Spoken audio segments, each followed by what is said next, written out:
Avec vous, Christophe Dansette. Bonjour Christophe. Bonjour Pauline. Le président Xi et le président Macron seront sur les routes du Tourmalet. Aujourd'hui, c'est dans les Pyrénées, pas si loin finalement des régions de l'Armagnac et du Cognac. Deux régions qui surveillent de très près ce qu'il se dit entre les deux présidents. Le Cognac et l'Armagnac se sont effectivement retrouvés, malgré eux, au centre des tensions commerciales entre la Chine et l'Europe, Pékin ayant lancé une enquête sur les eaux de vie pour infraction supposée à la concurrence. Or, les eaux de vie, les exportations en Chine des eaux de vie, 90% d'entre elles, c'est le Cognac et l'Armagnac, avec la menace chinoise d'imposer des droits de douane qui pourraient aller jusqu'à 25%. Et ce, en représailles, il y a une série d'enquêtes lancées par l'Union européenne sur des subventions étatiques chinoises, sur les marchés notamment des voitures électriques, mais aussi des panneaux solaires ou encore du ferroviaire. Pour détendre l'atmosphère au début du dîner d'État hier à l'Élysée, Emmanuel Macron a fait une série de cadeaux à son homologue chinois.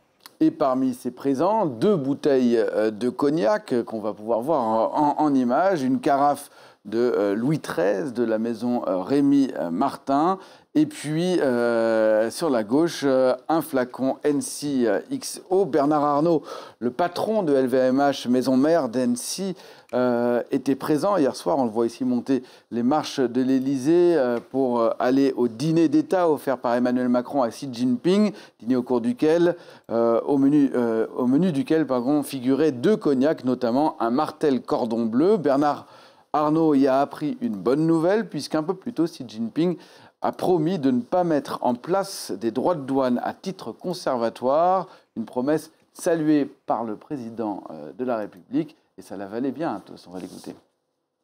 C'est le président aussi de son ouverture quant aux mesures provisoires sur le cognac français, et souhait de ne pas les voir appliquer pour ce qui est des mesures provisoires.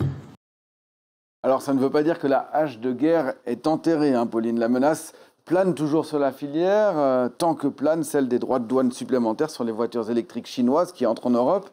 Il faudra donc attendre le résultat de différentes enquêtes. Les acteurs de la filière des spiritueux devront donc se soumettre à un questionnaire très précis sur le montant, la valeur et la destination de leurs exportations et de les soumettre aux autorités chinoises d'ici la fin du mois. Et si la filière est si inquiète, Christophe, c'est que la Chine pèse beaucoup dans les ventes de cognac et d'Armagnac. Il faut savoir que ces 2 alcools, ils sont surtout exportés. Le cognac exporte 98% de ses bouteilles, soit plus de 3 milliards d'euros en valeur l'année dernière, 3,35 milliards d'euros, chiffre qui était d'ailleurs en très forte baisse en raison de la baisse des ventes aux États-Unis, qui est le premier marché. Mais le deuxième marché, vous le voyez, c'est la Chine.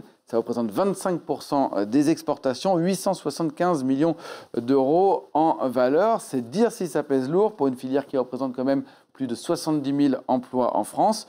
Et les acteurs ne sont pas moins puissants. C'est essentiellement 3 grandes maisons qui appartiennent toutes à des grands groupes. NC qui appartient à LVMH, Rémy Martin qui appartient à Rémy Cointreau, et puis Martell, propriété de Pernod Ricard. Le marché de l'Armagnac, lui, est plus petit. 60 fois plus petit, c'est le petit frère quand même. 56 millions d'euros de chiffre d'affaires en 2023, dont 15%, soit un peu plus de 8 millions d'euros, sont exportés en Chine. C'est certes beaucoup moins que le cognac, mais ça n'empêche pas des inquiétudes là aussi. La filière estime qu'une taxe de 25% rendrait l'alcool beaucoup moins compétitif face à des concurrents comme le whisky ou encore le gin.